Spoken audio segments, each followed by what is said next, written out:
point that I looked at for the move to single pilot operations is that the basic capabilities and performance of the A220 should not be compromised. So for that, I've looked at that the aircraft needs to be maintaining a stable connection to the remote pilot wherever it is on the planet.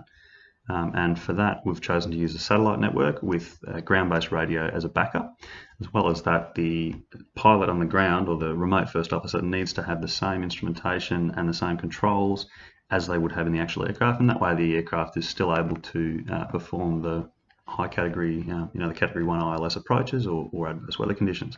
The second point is that the safety mustn't be compromised, either during normal or emergency scenarios. So I've looked at that from the point of terrorism or hacking attacks, that the aircraft, the captain will have the ultimate say or the ultimate control in the aircraft. He'll have a button that he can take over control, and the first officer on the ground or the remote system cannot take control back from the aircraft in that instance. The final point that I've looked at is that there should be no change to the basic structure of the A220 for the fitting of the system. Our system's mostly a software system, so there's no need to have bulky mechanical, complex robotics or anything like that.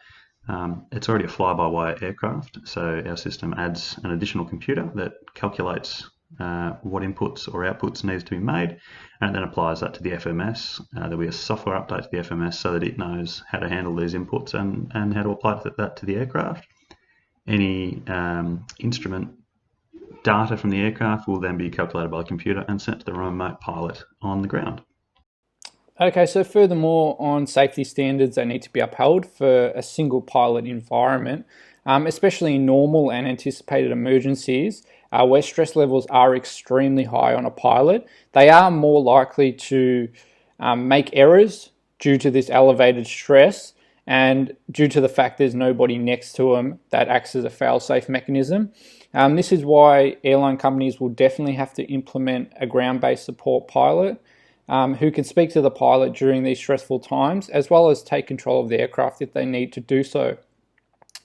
Also in emergencies, over the years, there's been many aircraft crashes due to things like hypoxia and depressurization failures, which has caused the pilots to become incapacitated and the aircraft basically running out of fuel and crashing. But if you think about it, it's pretty amazing. A lot of these could have been avoided if there was a ground-based pilot, because they would have not experienced the effects as the pilots did up in the sky. So they could have actually just taken control of the aircraft and brought it back safely for landing.